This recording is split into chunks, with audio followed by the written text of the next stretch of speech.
আমরা গত ক্লাসে কিবোর্ড নিয়ে আলোচনা করেছিলাম। আমি আজকে কিবোর্ডের উপর আরেকটু সংক্ষিপ্ত রিভিশন দিব। যেহেতু কিবোর্ডের কিছু জিনিস আমাদের আজকের ক্লাসের পর থেকে যতদিন আমরা ক্লাসে যুক্ত থাকবো, ক্লাসগুলো করে যাব, ততদিন আমাদের এখানে অনেক কিছু গুরুত্বপূর্ণ জিনিস জানার দরকার আছে।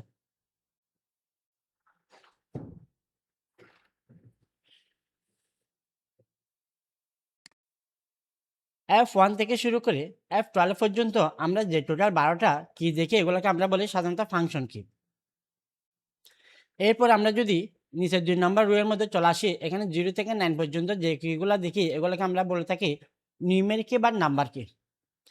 আবার আমরা যদি খেয়াল করি, আমাদের কিবোর্ডের ডান পাশে এখানে একটা নাম্বার দেওয়া অংশ আছে, এটাকে আমরা নাম্বার প্যাড বা নিউমেরিক প্যাড বলে থাকি।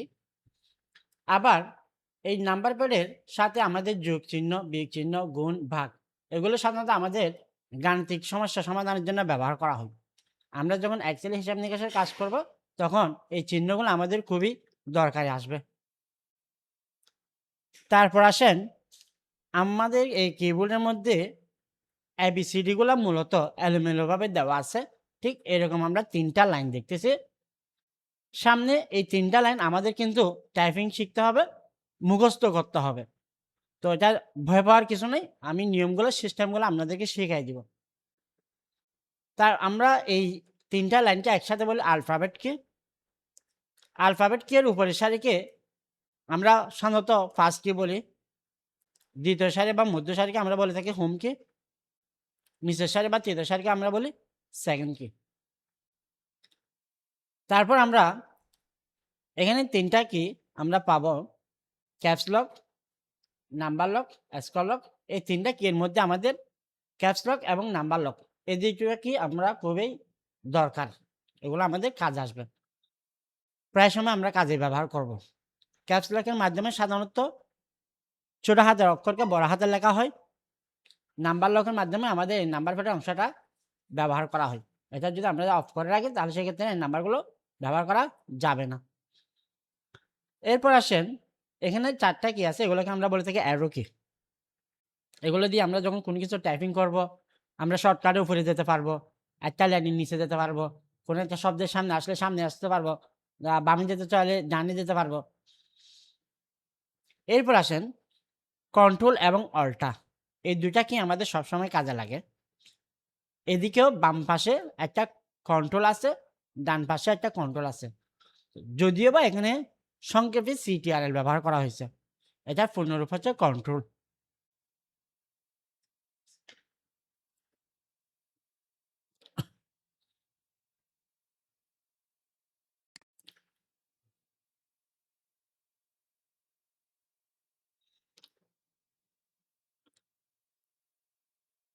এরপরে আমাদের আরো বেশ কিছু কি আছে, যেগুলো আমাদের বিভিন্ন কাজের জন্য ব্যবহার করা হয়, যেগুলোকে আমরা সাধারণত স্পেশাল কি বলে থাকি। তার মধ্যে সবচেয়ে গুরুত্বপূর্ণ এখানে দেখেন ট্যাব কি আছে, এটা আমাদের কাজে লাগবে। ব্যাক স্পেস আছে, আমরা যখন কোনো কাজ করব, কোনো কিছু ভুল হবে, সেগুলো আমরা মুছে ফেলবো ব্যাক স্পেসের মাধ্যমে। দেন এর পাশে আমরা নিচে যদি খেয়াল করে এন্টার আছে, এন্টারের মাধ্যমে আমরা এক লাইন লিখে পরবর্তী লাইনে যেতে পারবো। শিফট আছে, বাম হাতে একটা শিফট আছে, ডান হাতে একটা শিফট আছে, দুই দিকে দুইটা শিফট আছে। শিফটের কাজ হচ্ছে, মনে করেন আমরা একটা সেন্টেন্স লিখবো, Bangladesh is a nice country. এই একটা সেন্টেন্সের মধ্যে প্রথম অক্ষর সাধারণত আমাদের বড় করে লিখতে হয়, তখন আমরা কি করি, শিফট ব্যবহার করি। যখন পুরা লাইন ক্যাপিটাল লেটার লিখতে হয়, তখন সাধারণত আমরা ক্যাপস লক ইউজ করি। ক্যাপস লক একবার চালু করে আমরা যা কিছু লেখার সেগুলো লিখে ফেলবো। এগুলো আমি আপনাদেরকে প্র্যাকটিক্যালি দেখাবো কিভাবে করতে হবে। আজকে জাস্ট একটু হালকা ধারণা দিচ্ছি। তো এরপরে চলে আসি, আমি এই কিবোর্ড নিয়ে আজকে আর বেশি আলোচনা করব না। দেন আর আমাদের কাজ করার জন্য যে জিনিসটা লাগবে সেটা হচ্ছে মাউসও কিন্তু আমাদেরকে ব্যবহার জানতে হবে।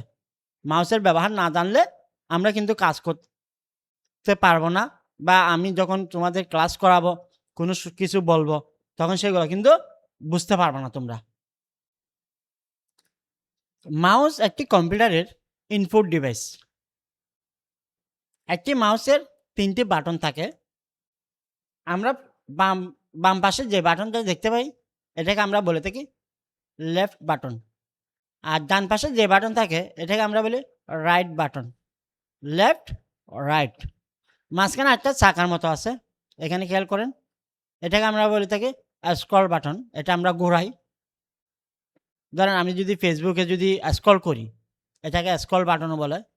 ফেসবুকে যদি আমি স্ক্রল করি তাহলে আমি অনেক ধীরে ধীরে আস্তে আস্তে নিচের দিকে যেতে পারবো। এটা দিয়ে ঠিক আমাদের কাজের সময় আমরা পেজের নিচের দিকে যাই, উপরে উঠি, সামনে আরো বিস্তারিত দেখবো। এই জায়গায় আমরা একটু যদি খেয়াল করি, এখানে আরেকটা বাটন আছে, এটাকে আমরা বলে থাকি ডাবল ক্লিক বাটন।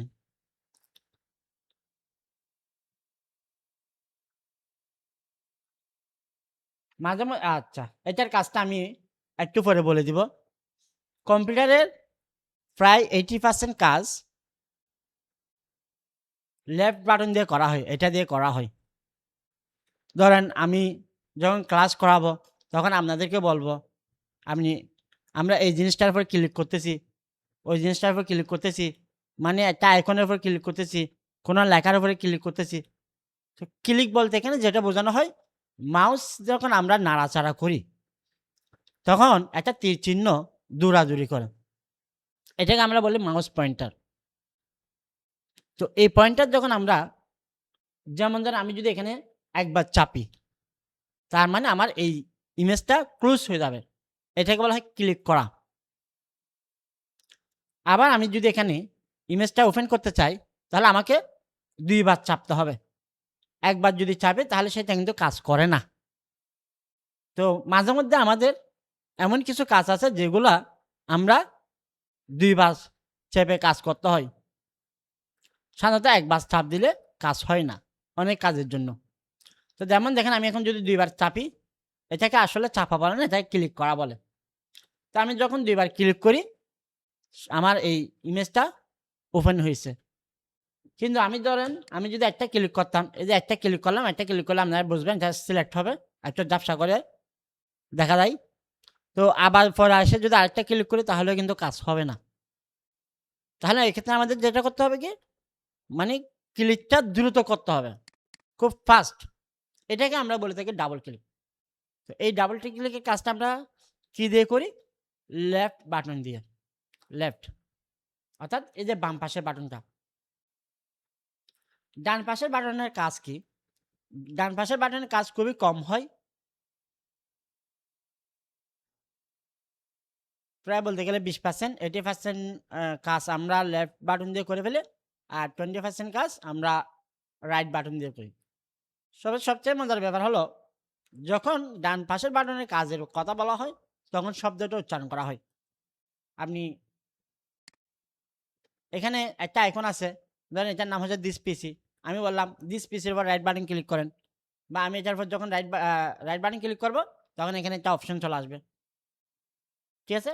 তার মানে আমাদেরকে বুঝতে হবে, যখন আমরা কোনো একটা কিছুতে ক্লিক করতে বলা হয় তখন আমরা লেফট বাটনের কথা চিন্তা করব, মানে আমাদেরকে লেফট বাটন চাপতে বলছে।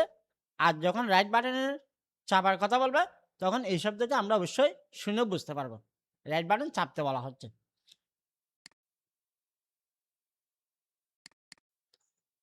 তবে এই যে আমরা যখন 2 বার চাপি লেফট বাটন দিয়ে, মাঝে মাঝে এমন অনেকগুলো কাজ এটা দিয়ে, মানে 2 বার চাপার কাজটা এটা দিয়ে করা যায়। এটাকে বলা হয় ডাবল ক্লিক বাটন। যদিও বা বর্তমান আমার হাতে যে মাউসটা আছে এটা দিয়ে এখানে কিন্তু সেই বাটনটা নাই, থাকলে আমি হয়তো বা দেখাই দিতাম। আচ্ছা, তাহলে আমরা মোটামুটি কিবোর্ড এবং মাউস এই ২টা জিনিস বোঝার চেষ্টা করলাম। কারো যদি কোনো প্রশ্ন থাকে ক্লাস শেষে আমরা শুনব। এবার আসেন, এবার আমরা দেখব একটা কম্পিউটার চালু হওয়ার পর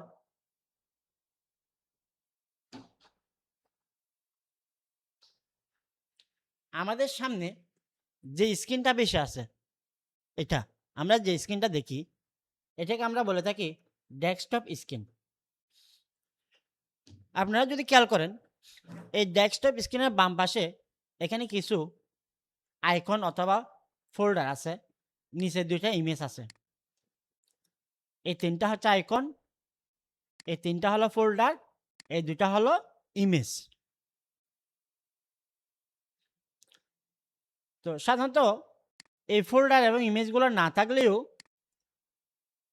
এই দুইটা জিনিস সবসময় এখানে থেকে থাকে ডেস্কটপ স্ক্রিনের মধ্যে। এটা বলা হয় রিসাইকেল বিন। কোনো কিছু ডিলিট করা হলে সেখানে জমা থাকে, এটাকে বলা হয় দিস পিসি।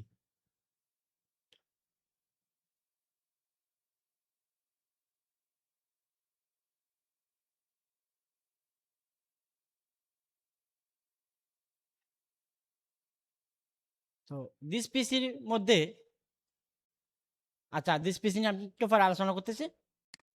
আবার আমরা যদি নিচের দিকে খেয়াল করি, এখানে আমরা নিচে আরেকটা লম্বা একটা বার দেখি। এই বারটাকে আমরা বলে থাকি টাস্ক বার। স্পেলিংটা আমি বলে দিই, TASKBAR, টাস্ক বার।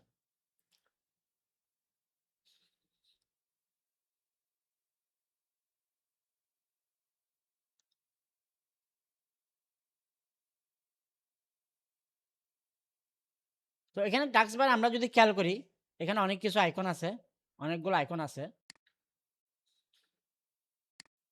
আমার যে জিনিসগুলা ওপেন আছে আমি সেগুলা, আচ্ছা আপাতত ম্যানেজ থাক, মিনিমাইজ। এবার আমরা যে জিনিসটা দেখবো সেটা হচ্ছে দিস পিসি নিয়ে একটু আলোচনা করব। দিস পিসি এই আইকনের ভিতরে কি থাকে। গত ক্লাসে আমি আপনাদেরকে মেমোরি নিয়ে আলোচনা করছিলাম। এখানে মেমোরি বলতে আমি যেটা বলতেছি সেটা হচ্ছে সেকেন্ডারি মেমোরি, হার্ড ডিস্ক বা এসএসডি। এটার ভিতরে আমি যদি ডাবল ক্লিক করে প্রবেশ করি, তাহলে সেই ক্ষেত্রে আমরা কি দেখতে পাই দেখেন। এখানে কিছু নাম দেখতে পাচ্ছি আমরা। প্রথম নামটা হচ্ছে লোকাল ডিস্ক সি। এরপরে আবার এখানে দেখেন, আপনি যদি খেয়াল করেন লোকাল ডিস্ক সি এর পাশে ব্র্যাকেটের মধ্যে একটা সি আছে, আলফাবেট। এই ড্রাইভের মধ্যে একটি কম্পিউটারের যত রকমের প্রোগ্রাম ইনস্টল করা হয়, এক কথায় সফটওয়্যার ইনস্টল করা হয়, সমস্ত সফটওয়্যারগুলো এই ড্রাইভের মধ্যে জমা থাকে। ইনস্টল করা সফটওয়্যার বোঝার চেষ্টা করবেন, ইনস্টল করা সফটওয়্যার পাশাপাশি অপারেটিং সিস্টেম সফটওয়্যার কিন্তু এই ড্রাইভে জমা থাকে। এরপরে আমরা যদি এখানে দেখি, আরেকটা ড্রাইভ আছে যেটাকে আমি আমার মতো করে একটা নাম দিয়ে আমি নাম ব্যবহার করার চেষ্টা করছি, যেন পরবর্তীতে আমার কম্পিউটার কেউ বসলেও বুঝতে পারে এই ড্রাইভের মধ্যে কি থাকতে পারে। এই ড্রাইভে সাধারণত আমি আমার প্রোগ্রামিং যে কাজগুলো করে থাকি সেই কাজগুলো আমি রাখি। এর পাশে আমরা আরেকটা ড্রাইভ দেখতেছি, এটা হচ্ছে সফটওয়্যার। এই ড্রাইভটার নাম, তো সফটওয়্যার বলে আপনারা তো বুঝতে পারবেন আমার কম্পিউটারে যত রকমের সফটওয়্যার দরকার হয়, সফটওয়্যারগুলো আমি বিভিন্ন ওয়েবসাইট থেকে কালেক্ট করে অর্থাৎ ডাউনলোড করে এখানে জমা রাখি, যেন পরবর্তীতে আমার কাজে আসলে আমি এখান থেকে ইনস্টল করতে পারি। বা আমার কাছ থেকে কেউ চাইলে কোনো একটা স্টুডেন্ট একটা সফটওয়্যার চাইলো, আমি পেনড্রাইভের মাধ্যমে ওই স্টুডেন্টের ল্যাপটপে ইনস্টল করে দিতে পারি। বুঝলেন? এরপর আমরা যদি আরেকটা ড্রাইভ দেখি নিউ ভলিউম, এই ভলিউমের কোনো নাম ব্যবহার করা হয়নি। আপনারা যদি একটা নাম দিতে চান তাহলে নাম দিতে পারেন। নামটা কিভাবে পরিবর্তন করতে হয়, একদম simple, easy. Right button click করবেন, শো মোর অপশনে চলে যাবেন, এরপর রিনেমে ক্লিক করবেন। আপনি আপনার পছন্দ মতো একটা নাম দিবেন। আপনি এই ড্রাইভের মধ্যে কী রাখতে চান সেভাবে চিন্তাভাবনা করে নাম দিয়ে দিবেন, যেন সবাই বুঝতে সুবিধা হয়। ওকে, এরপর আমরা এখানে আরেকটা ড্রাইভ দেখতেছি অল ফাইল নামে। এটার ভিতরে যদি প্রবেশ করি, এখানে আমাদের অফিসিয়ালি যে সমস্ত জিনিসগুলো দরকার, ডিজাইন বলেন, মাইক্রোসফট ওয়ার্ডের কাজ বলেন, অনেক রকমের সফটওয়্যার এখানে আছে। এখানে আমার আবার যদি আপনি খেয়াল করেন, কোরআন আছে, কিছু হালকা দেশের গান আছে, তারপরে এখানে একটা করিম নামে একটা ফোল্ডার আছে, আদার ফাইল নামে আরেকটা ফোল্ডার আছে। তো এইগুলোকে আমরা বলে থাকি ফোল্ডার। এতক্ষণ এর আগে আমি যেগুলো নিয়ে আলোচনা করলাম সেগুলোকে আমরা বলি ড্রাইভ। আমি আবার এখান থেকে দেখেন দিস পিসি উপরে ক্লিক করতেছে, তাহলে এই যে আমি এখানে যতগুলো জিনিস নিয়ে আলোচনা করলাম এগুলোকে আমরা কি বলবো, ড্রাইভ। আবার আপনি লোকাল ডিস্কও বলতে পারেন। এই জিনিসগুলো আমরা কোথা থেকে পেলাম, এগুলো এখানে কেমনে আসলো। আমি গত ক্লাসে বলছিলাম হার্ড ডিস্কের ব্যাপারে। আমার এই কম্পিউটারে দুটো হার্ড ডিস্ক আছে, একটা হচ্ছে এসএসডি আর একটা হচ্ছে এইচডিডি। এসএসডি হার্ড ডিস্কের মধ্যে আমি আমার গুরুত্বপূর্ণ সমস্ত কাজগুলো এসএসডি হার্ড ডিস্কের মধ্যে আমার এই কম্পিউটারে যত ধরনের সফটওয়্যার দরকার, অপারেটিং সিস্টেম থেকে শুরু করে সমস্ত সফটওয়্যারগুলো আমি এই ড্রাইভের মধ্যে রাখছি। অর্থাৎ আমার কম্পিউটারে কিন্তু এই ড্রাইভে ইনস্টল করা হয়েছে। আর হার্ড ডিস্কের মধ্যে আমি আমার ব্যক্তিগত অফিসিয়ালি সফটওয়্যার বা যা কিছু দরকার সেগুলা রাখলাম। তবে আরেকটা মজার ব্যাপার হলো, আমার যে হার্ড ডিস্কটা আছে সেটা হচ্ছে 1000 জিবি, অর্থাৎ 1 টিবির হার্ড ডিস্ক। এটা আমি আমার সুবিধা মতো বিভিন্ন স্পেসে আমি এগুলা পার্টিশন করেছি। আমি ধরেন আপনাদেরকে যদি সহজ একটা এক্সাম্পল দিয়ে বোঝানোর চেষ্টা করি, আমরা যখন কোনো একটা বাড়ি করার চিন্তা করি, বাড়িটা করার আগে কি থাকে? একটা খালি মাঠ থাকে। এরপর আমরা সেটাকে কি করি? রুম হিসেবে পার্টিশন করি। ঠিক আছে না? তো যখন আমরা পার্টিশন করি আলাদা আলাদা রুম হিসেবে, তখন সেগুলোকে আমরা বিভিন্ন ধরনের নাম দিয়ে থাকি। কোনো একটা bedroom, drawing room, dining room, এভাবে করে। আবার দেখা যায় এক একটা রুমের স্পেস কিন্তু আলাদা আলাদা হয়। তা আমাদের এই হার্ড ডিস্কটাকে আমরা ঠিক আমাদের প্রয়োজন অনুসারে আমরা ভাগ করেছি, যেটাকে বলা হয় পার্টিশন করা। এই পার্টিশন করার কাজটা আসলে হার্ডওয়্যারের কাজ। এটা হার্ডওয়্যারের ক্লাস যারা করবেন তারা বুঝতে পারবেন। তাহলে আমি যদি এখান থেকে কোনো একটা ড্রাইভের ভিতরে প্রবেশ করি, এই ড্রাইভের ভিতরে আমরা ইয়েলো কালারের যে জিনিসগুলো দেখি এগুলোকে আমরা বলি ফোল্ডার। আবার যদি এখান থেকে আমি কোনো একটা ফোল্ডারের মধ্যে প্রবেশ করি, এখানে আমি আরও অনেকগুলো ফোল্ডার দেখতে পাচ্ছি। সেখান থেকে ধরেন আমি যদি আবার যদি কোনো একটা ফোল্ডারের মধ্যে প্রবেশ করি,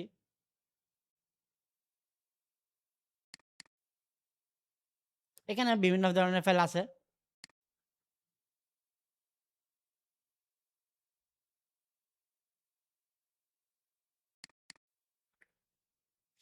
দেখেন একটা ফোল্ডারের মধ্যে অনেকগুলো ফোল্ডার কিন্তু রাখা যায়। মাথায় রাখবেন, ফাইল এবং ফোল্ডার দুটা আলাদা জিনিস। ফাইল কি? যেমন ধরেন আমার একটা সিঙ্গেল ছবি একটা ফাইল, আমার একটা অডিও একটা ফাইল, একটা ভিডিও একটা ফাইল। আমি ইমেজ, অডিও, ভিডিও সবগুলোকে একসাথে রাখতে পারি। আবার আমি চাইলে আমার প্রয়োজনের ক্ষেত্রে ধরেন আমি কক্সবাজার ট্যুরে গেলাম, সেখানে আমি বেড়াতে গেলাম, সেখানে আমি অনেকগুলো ছবি তুললাম, সেগুলো আমি একটা ফোল্ডারের মধ্যে রাখলাম, সেটা ফোল্ডারের নাম দিলাম কক্সবাজার ট্যুর। তাহলে আমি যে কোনো সময় এই ফোল্ডারটা দেখলে বুঝতে পারবো এটার মধ্যে আমার শুধুমাত্র ওই কক্সবাজার ট্যুরের ছবিগুলো আছে। তার মানে ফোল্ডার হচ্ছে আমাদের ফাইলকে সাজিয়ে গুছিয়ে রাখার একটা মাধ্যম। তাহলে এতক্ষণ পর্যন্ত আমি আপনাদেরকে যেটা বোঝানোর চেষ্টা করলাম, ড্রাইভ, ফোল্ডার, ফাইল, এই তিনটা জিনিসের পার্থক্য। ফাইল হচ্ছে একক ফাইল, একক জিনিস। ফোল্ডার হচ্ছে অনেকগুলো কাজের সমষ্টি। আর ড্রাইভ হচ্ছে একটা ড্রাইভে অনেক কিছু রাখা যায়। ধন্যবাদ। তাহলে আমি আপাতত এখান থেকে সরে আসি। এবার আসেন টাস্ক বার নিয়ে একটু আলোচনা করি। একটি কম্পিউটারের যতগুলো সফটওয়্যার ইনস্টল করা থাকে সমস্ত সফটওয়্যারগুলো আমরা কোথায় দেখব? টাস্ক বারের বাম পাশে যে লোগো বা আইকনটা দেখতেছি এটাকে আমরা বলে থাকি স্টার্ট মেনু। আমি যদি মাউসের লেফট বাটন দিয়ে একবার ক্লিক করি তাহলে আমার স্টার্ট মেনুটা সামনে শো হয়। তো এখানে আমরা সিরিয়াল অ্যালফাবেট অনুসারে নামগুলো দেখতে পাবো কি কি সফটওয়্যার আছে এই কম্পিউটারের মধ্যে। আমি এখান থেকে কয়েকটা পড়ে শোনাচ্ছি। Adobe Illustrator, Adobe ImageReady, Adobe Photoshop, Adobe Premiere Pro, Audacity, Bijoy 52 Bangla টাইপিংয়ের জন্য আমাদের লাগবে, ক্যাপকাট, এক্সেল, অনেক সফটওয়্যার আছে, গুগল ক্রোম।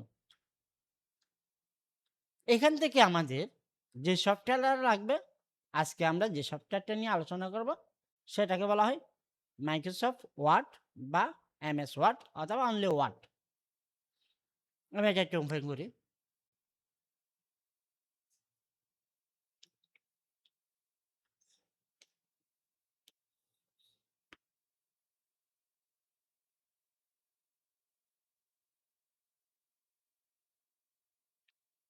এটা হচ্ছে আমাদের মাইক্রোসফট ওয়ার্ডের হোম। এখানে আমরা কি কি দেখি দেখেন, অলরেডি এখানে একটা আছে button, home button, new, open, এখানে তিনটা বাটন আছে। আর আমরা যখন মাইক্রোসফট ওয়ার্ডে কাজ করার জন্য একটা পরিবেশ তৈরি করতে যাব, তখন আমরা এই ব্ল্যাঙ্ক ডকুমেন্টের মধ্যে ক্লিক করব। ব্ল্যাঙ্ক ডকুমেন্টে ক্লিক করলে আমাদের এখানে কাজ করার জন্য একটা পরিবেশ তৈরি হবে। মূলত এটাকে আমরা বলে থাকি পেজ। এখন আমরা সম্পূর্ণ জিনিসটাকে যদি এক কথায় বলি, পুরোটা হচ্ছে আমাদের এমএস ওয়ার্ড বা মাইক্রোসফট ওয়ার্ডের ইন্টারফেস। আমি লিখে দিই, যারা একটু স্পেলিংগত সমস্যা থাকবেন ওদের তো বুঝতে সুবিধা হবে। এমএস ওয়ার্ড বা মাইক্রোসফট ওয়ার্ড ইন্টারফেস। ওকে, এই মাইক্রোসফট ওয়ার্ড ইন্টারফেসটা আমরা যদি একটু দেখার চেষ্টা করি, আমি বাম পাশ থেকে দেখব, সরি ডান পাশ থেকে দেখব, একদম কর্নার থেকে। এই যে এখানে ক্রস আইকন দেখতেছেন, ক্রস চিহ্ন, এটাকে আমরা বলে থাকি ক্লোজ বা এক্সিট। এটা যদি আমি ক্লিক করি তাহলে আমার প্রোগ্রামটা বন্ধ হয়ে যাবে। এর পাশে আরেকটা আইকন আছে, এটাকে আমরা বলি রিস্টোর বা মিনিমাইজ বাটন। একবার যদি ক্লিক করি আমাদের প্রোগ্রামটা স্ক্রিন থেকে সামান্য ছোট হয়ে যাবে। আবার যদি পুনরায় ক্লিক করি স্ক্রিনটা আবার ফুল স্ক্রিন হয়ে যাবে। এর পাশে আরেকটা মাইনাস চিহ্ন দেখতেছি বা হাইফেন, এটাকে আমরা বলে থাকি মিনিমাইজ বার। মিনিমাইজ, এটাতে ক্লিক করলে কি হবে, আমার প্রোগ্রামটা হাইট হয়ে টাস্ক বার এসে বসে থাকবে, অপেক্ষা করবে। আমি যতক্ষণ তাকে ক্লিক করবো না ততক্ষণ সেই স্ক্রিনে বেশি আসবে না। আমি যদি ক্লিক করি সেই স্ক্রিন আবার বেশি আসবে। তিনটা বাটন একটু গুরুত্বপূর্ণ, মাথায় রাখবেন। আমি নামগুলো লিখে দিতে পারি চাইলে, ক্লোজ, তারপর হচ্ছে রিস্টোর বা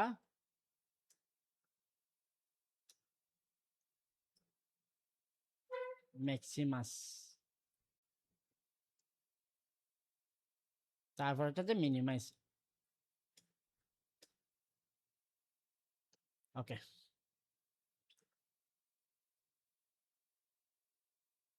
আচ্ছা এবার আসেন বাম পাশে। আমরা উপরে যদি এখানে খেয়াল করি, এখানে বেশ কিছু আইকন দেখা যাচ্ছে, এগুলাকে একসাথে আমরা বলবো কুইক অ্যাক্সেস টুলবার।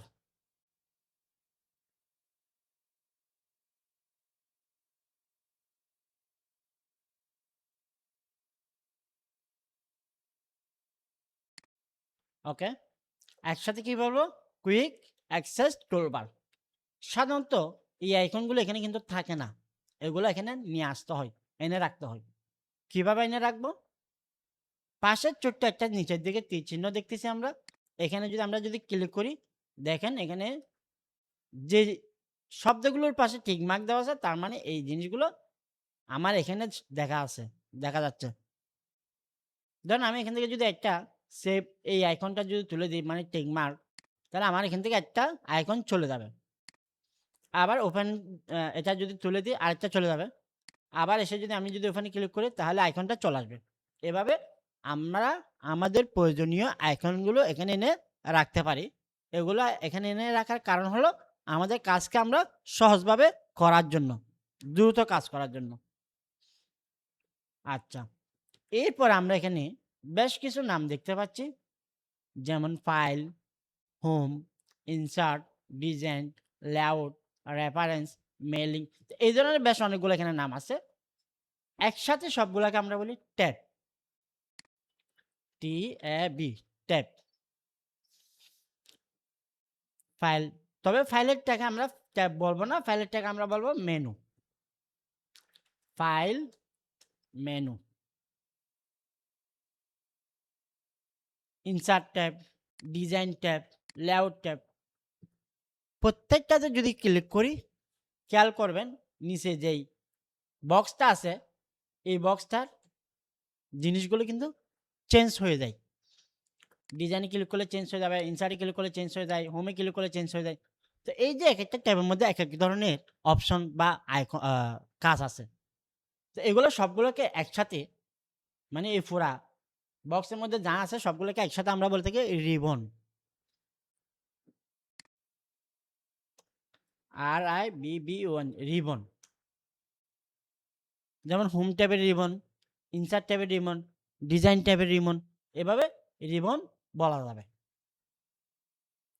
এরপর রিবনের নিচে একটা আমরা স্কেল দেখতেছি। আবার যদি খেয়াল করেন বাম পাশে একটা লম্বা স্কেল আছে, ২ টা স্কেল আছে।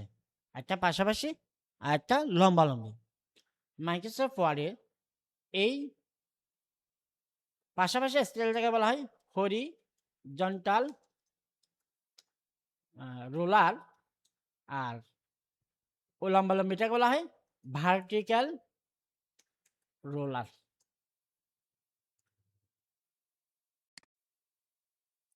ঠিক আছে? আচ্ছা।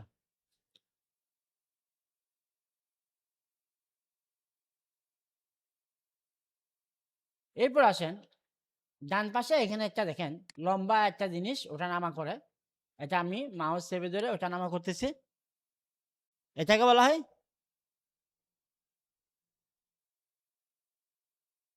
Scroll bar.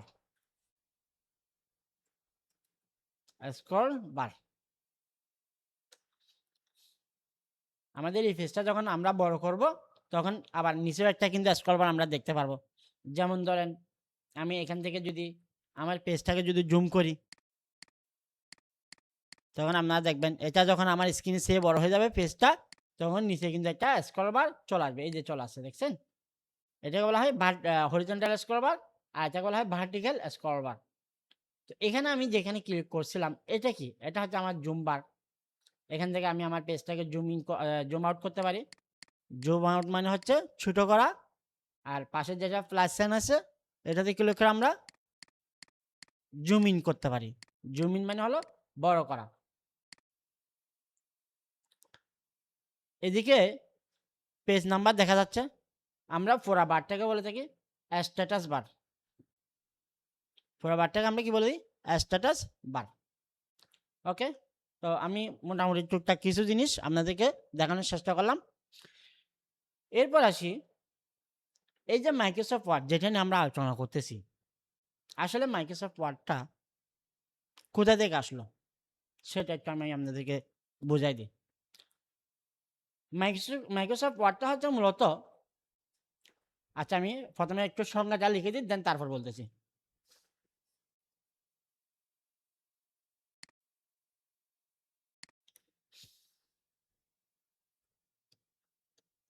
বিশ্ববিখ্যাত সফটওয়্যার নির্মাতা কোম্পানি নাম যখন লিখব তখন আপনারা বুঝে যাবেন। মাইক্রোসফট কর্পোরেশন নাম তো অনেকে শুনছেন। কর্পোরেশনের একটি অফিসিয়াল প্যাকেজ প্রোগ্রামের data processing programme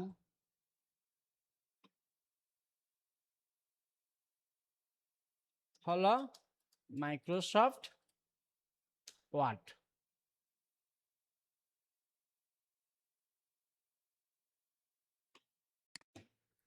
Microsoft Word. Microsoft একটি কোম্পানির নাম, আর ওয়ার্ড হলো একটি প্রোগ্রামের নাম।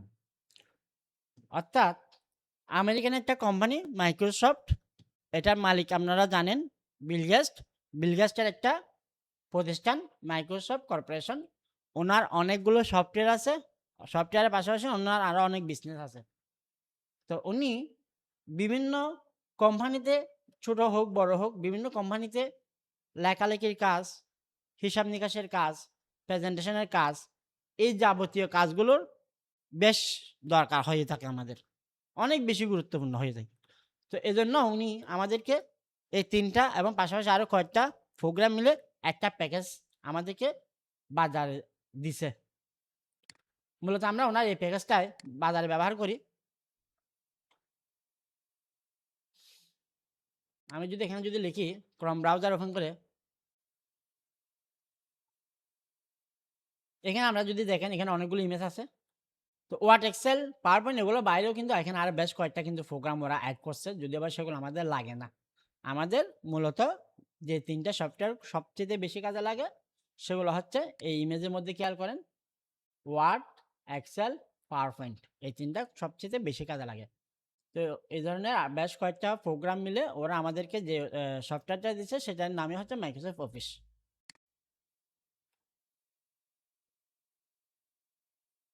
ওকে, তাহলে আমি আপনাদেরকে মোটামুটি মাইক্রোসফট ওয়ার্ড নিয়ে একটু ধারণা দিছি এবং পাশাপাশি আমরা আজকে গুরুত্বপূর্ণ ৩টা কাজ করব। সেটা হলো আমাদের ফাইল মেনু। এই ফাইল মেনুতে যখন আমরা ক্লিক করি এখানে একটা তালিকা চলে আসে। দেখেন আপনারা এখানে কি আছে, home, new, open, share, share আমাদের লাগবে না, ইনফো আমাদের লাগবে না, save, save S, print, export, close. Close করলে বন্ধ হয়ে যাবে। তো এখানে আমরা যখন নিউতে ক্লিক করব তখন নিউ থেকে আমি এখানে সবার সামনে আসবে ব্ল্যাঙ্ক ডকুমেন্ট। আবার নিচে এখানে আমরা বেশ কিছু টেমপ্লেট দেখতেছি। তো আমি সেদিকে যাচ্ছি না, আমি ব্ল্যাঙ্ক ডকুমেন্টে ক্লিক করতেছি। তো ব্ল্যাঙ্ক ডকুমেন্টে ক্লিক করলে কি হয়, ব্ল্যাঙ্ক ডকুমেন্টে যখন আমরা ক্লিক করবো এটা সম্পূর্ণ আমাকে আলাদা একটা নতুন করে ফাইল তৈরি করে দিচ্ছে। আমার আগের ফাইলটা কিন্তু আগের জায়গায় আছে। তাহলে আমি চাইলে এখানে নতুন করে কাজ শুরু করতে পারি।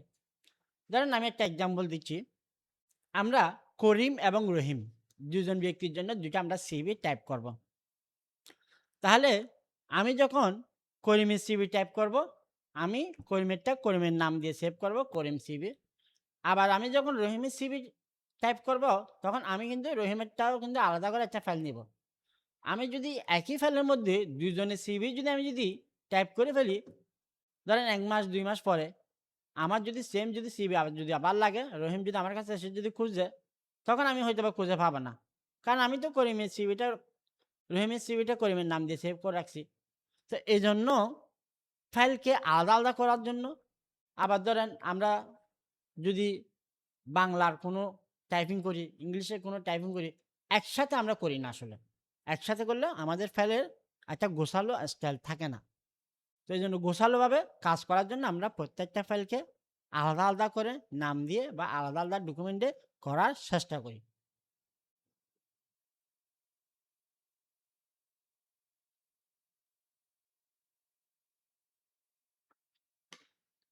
আচ্ছা। আর এটাকে আমি মিনিমাইজ করে রাখি। এতক্ষণ পর্যন্ত আমি যেই ফাইলে কাজ করলাম বা কিছু টাইপ করলাম, এই ফাইলটা আমি একটু সেভ করে রাখি। তো সেভ মানে কি? সেভ মানে হচ্ছে জমা রাখা, সংরক্ষণ করা। আমরা যা কাজ করব সেগুলা আমরা যদি সেভ না করি, যেমন ধরেন আমি একটা সিভি টাইপ করলাম, আমার সিভিটা টাইপ হয়ে গেল, আমি সুন্দরভাবে টাইপিং করে সাজিয়ে গুছিয়ে প্রিন্ট করলাম। প্রিন্ট করার পর আমি ক্লোজ করে দিলাম, আমার কাজ শেষ, এজন্য আমি ক্লোজ করে দিলাম। ২-৩ দিন পরে এসে আমি ওই সিভির মধ্যে খেয়াল করলাম একটা শব্দ ভুল হয়েছে, আমার সিভিটা আবার লাগবে। তাহলে আমি কি এসে আবার টাইপ করব? তাহলে যাতে আমার বোকামি ছাড়া আর কিছুই না। এজন্য আমরা অবশ্যই সিভিটাকে সেভ করে রাখবো, যেন আমাদের একই কাজ ২ বার করতে না হয়। তো চলেন আমরা এই ফাইলকে কিভাবে সেভ করতে হয় সেটা দেখি। আমরা প্রথমে যাব, ফাইল মেনুতে একটা ক্লিক করব। এরপর আমরা নিচের থেকে এসে সেভ লেখার উপরে ক্লিক করব। তখন আমাকে সাথে, সাথে সেভ এসে নিয়ে যাবে। দেন সেভ এসের পর থেকে এরপর আমি এখান থেকে ব্রাউজে ক্লিক করব। ব্রাউজে ক্লিক করলে আমাদের একটা ডায়ালগ বক্স চলে আসবে। এই ডায়ালগ বক্সের মধ্যে আমি কোনো কিছু করব না। আমি জাস্ট এখানে একটা ফাইলের নাম দিব, অথবা ফাইলের নাম যা আছে তাও রাখতে পারি। MS Word interface. এটা আমি সেভ বাটন ক্লিক করে সেভ করে ফেলতেছি। দেন এরপর আমি এটাকে ক্লোজ করে দিলাম। এবার আসেন আমি মাইক্রোসফট ওয়ার্ড খুলি। এটাও যদি আমি ক্লোজ করে দিই, তাহলে আমি আপনাদেরকে মাইক্রোসফট ওয়ার্ডটা কীভাবে ওপেন করা দেখেছি। আরেকবার দেখেন, স্টার্ট মেনু, প্রোগ্রাম থেকে ধীরে, ধীরে মাউসের স্ক্রল বার চেপে, চেপে সবার নিচের দিকে যাবেন। সবার নিচের দিকে যাওয়ার পর এখানে ওয়ার্ডটা খুঁজবেন, দেখে এখানে ক্লিক করবেন। এভাবে প্রত্যেকবার আপনি প্রোগ্রামটা ওপেন করবেন। কি বলেন? আপনি যদি একটা স্মার্ট হন, জিনিসটাকে আরেকটু ইজিলি করতে পারেন। চলেন দেখে আসি। আমরা বারবার এত সময় নষ্ট করব কেন? আপনারা যদি খেয়াল করেন দেখেন, মাইক্রোসফট ওয়ার্ডের এই যে আইকন এখানে আছে। দেখছেন আমি কিন্তু এখানে একটা ক্লিক করলে আমার প্রোগ্রামটা ওপেন হয়ে যাবে। আমাকে বারবার কষ্ট করে স্টার্ট মেনু থেকে স্ক্রল বার চেপে, চেপে নিচে গিয়ে ফাইলটা ওপেন করার দরকার নেই। তো এই কাজটা, এই স্মার্টনেসটা আমি কিভাবে তৈরি করলাম? আমি এখান থেকে এটা রিমুভ করে দিই। কিভাবে রিমুভ করবেন? রাইট বাটন ক্লিক করবেন, সবার নিচে খেয়াল করেন আনপিন ফ্রম টাস্ক বার। আচ্ছা, আমরা যেখানে ছিলাম, এই যে এই আইকনটা আমরা এখানে কিভাবে নিয়ে আসবো? তো আমি প্রথমে এমএস ওয়ার্ডের আইকনটা এখান থেকে রিমুভ করে দিই। এটা কিভাবে রিমুভ করব? মাইক্রোসফট ওয়ার্ডের আইকনের উপর রাইট বাটন ক্লিক করব, এরপর আনপিন ফ্রম টাস্ক বার এখানে ক্লিক করব। তাহলে আমার এখান থেকে আইকনটা কিন্তু রিমুভ হয়ে যাবে। এরপর আমরা আবার চলে আসবো স্টার্ট মেনু। একটু ধীরে ধীরে আমরা নিচের দিকে যাব। নিচের দিকে চলে এসে আমরা মাইক্রোসফট ওয়ার্ডটা এখান থেকে খুঁজে নিব। তারপর আমি এই মাইক্রোসফট ওয়ার্ডের উপর রাইট বাটন ক্লিক করব। রাইট বাটন ক্লিক করে যদি সবার উপরে এখানে খেয়াল করেন পিন টু টাস্ক বার এই লেখাটার উপর ক্লিক করে দিবেন। তাহলে দেখেন সবার লাস্টে কিন্তু আমাদের আইকনটা চলে আসছে। এরপর থেকে আপনারা যে কোনো সফটওয়্যার বা যে কোনো প্রোগ্রাম শর্টকাটে টাস্ক বারের মধ্যে এনে রাখতে পারবেন। আপনি ইজিলি এক ক্লিক এখান থেকে কিন্তু কাজ করে ফেলতে পারবেন। ওকে, তো এইবার আমি আরেকটা নতুন ব্ল্যাঙ্ক ডকুমেন্ট নিয়ে ফেলি। এখানে এই ডকুমেন্টের মধ্যে আমি একটা সেন্টেন্স টাইপ করি। আমি এখানে টাইপ করলাম Dhaka is a capital of Bangladesh, type করলাম। এবার আমি এই ফাইলটাও সেভ করি। এর আগে আমি একটা ফাইল সেভ করছি, চলেন এবার আমি এটা সেভ করব কিবোর্ডের মাধ্যমে। আর আগের ফাইলটা কিন্তু আমি ফাইল থেকে সেভ করছিলাম। ফাইল থেকে সেভ, এরপর হচ্ছে ব্রাউজে আসার পর আমরা একটা ডায়লগ বক্স পেয়েছিলাম। এখান থেকে আমরা ফাইলের নামও কিন্তু দেওয়া হয় নাই, সেভে ক্লিক করে সরাসরি আমি সেভ করে ফেলছি। এবার সেই কাজটা আমরা করব না। আচ্ছা, তাহলে এবার আমরা কি করব দেখেন, কিবোর্ড থেকে একটা স্মার্টলি কাজটা করব। কিবোর্ড থেকে কন্ট্রোল এস প্রেস করব। কন্ট্রোল এবং এস দুইটা একসাথে প্রেস করলে আমাদেরকে এই স্ক্রিনে নিয়ে আসবে। আমরা ম্যানুয়াল যেভাবে করতাম এই সেম এই স্ক্রিনে নিয়ে আসবে। এরপর আমরা আবার ব্রাউজে ক্লিক করে দিব। ব্রাউজে ক্লিক করার পর আমাদের সেম ডায়লগ বক্স আসবে।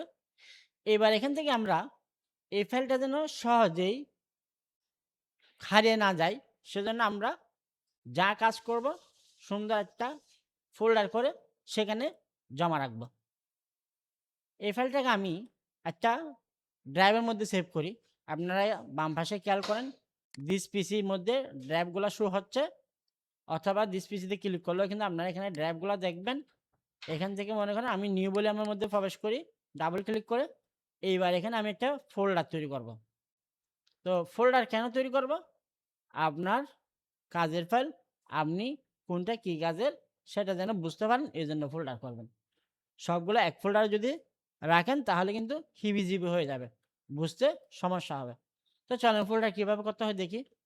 এই যে উপরে যদি এখানে খেয়াল করেন নিউ ফোল্ডার লেখা আছে, আস্তে করে এটা ক্লিক করবেন। জোরে চাপাচাপি করার দরকার নেই।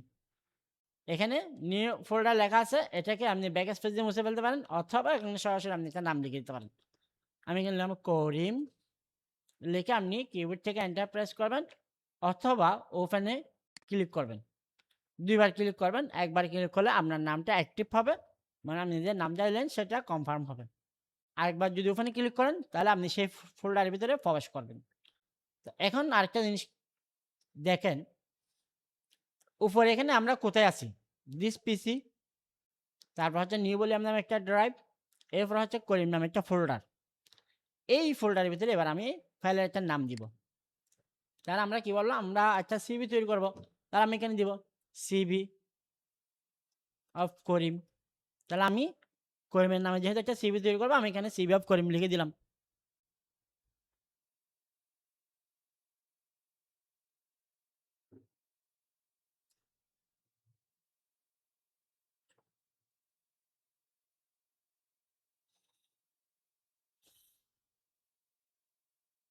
ওকে, এবার আমি সেভ বাটনে ক্লিক করে ফাইলটা সেভ করে ফেলি। ওকে, এবার দেখেন আমি ফাইলে গেলাম, নিতে গিয়ে একটা ব্ল্যাঙ্ক ডকুমেন্ট নিলাম, তাই না? এবার দেখেন আমি এই কাজটা আমি মাউস দিয়ে না করে আমি সেম কাজটা কিবোর্ড দিয়ে করব। কিবোর্ড দিয়ে কন্ট্রোল এন চাপ দিব। কন্ট্রোল এন, এন চাপলে আমার নতুন ডকুমেন্ট চলে আসবে। আমি যতবার কন্ট্রোল এন চাপবো আমাকে ততবার একটা করে নতুন ডকুমেন্ট এনে দিবে। এখানে দেখেন আমি জাস্ট কিছুক্ষণ চেপে ধরে রাখছি, অনেকগুলো ডকুমেন্ট চলে আসবে। একটু অপেক্ষা করে কয়েক সেকেন্ড, এখানে লোডিং হচ্ছে আমার মাউস পয়েন্টার। তাহলে কিবোর্ডের মাধ্যমে আপনি শর্টকাটে কীভাবে কাজ করবেন সেই শিটগুলো আমি আপনাদেরকে দিয়ে দিব। আমাদের অবশ্যই শিট আছে। আরও অনেক কিছু এরকম শর্টকাটে কাজ করার জন্য, স্মার্টলি কাজ করার জন্য, আপনার কাজকে আপনি দ্রুত করার জন্য অনেক টিপস আপনারা পাবেন। আপনারা শুধু ক্লাসগুলো নিয়মিত দেখবেন। তাহলে এখন আমি দেখেন উপরে আপনাদেরকে দেখাই কয়টা আমরা ডকুমেন্ট নিলাম। ডকুমেন্ট 23, তার মানে আমরা 23টা ডকুমেন্ট নিতে পারলাম। আপনি যদি আরেকটু ভালোভাবে যদি খেয়াল করেন, দেখেন এখানে টাস্ক বার এসে রাইট বাটন ক্লিক করেন, আপনার সবগুলো ডকুমেন্ট এখানে আপনাকে দেখাবে। দেখেন যতগুলো ডকুমেন্ট, আচ্ছা রাইট বাটন না, আপনি লেফট বাটন ক্লিক করেন।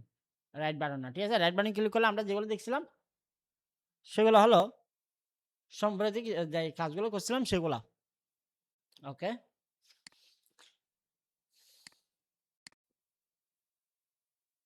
ঠিক আছে। আচ্ছা, তাহলে এবার আসেন আমি এখান থেকে যে কোনো একটা ডকুমেন্ট থেকে এখানে একটা লাইন লিখি, সেন্টেন্স টাইপ করি।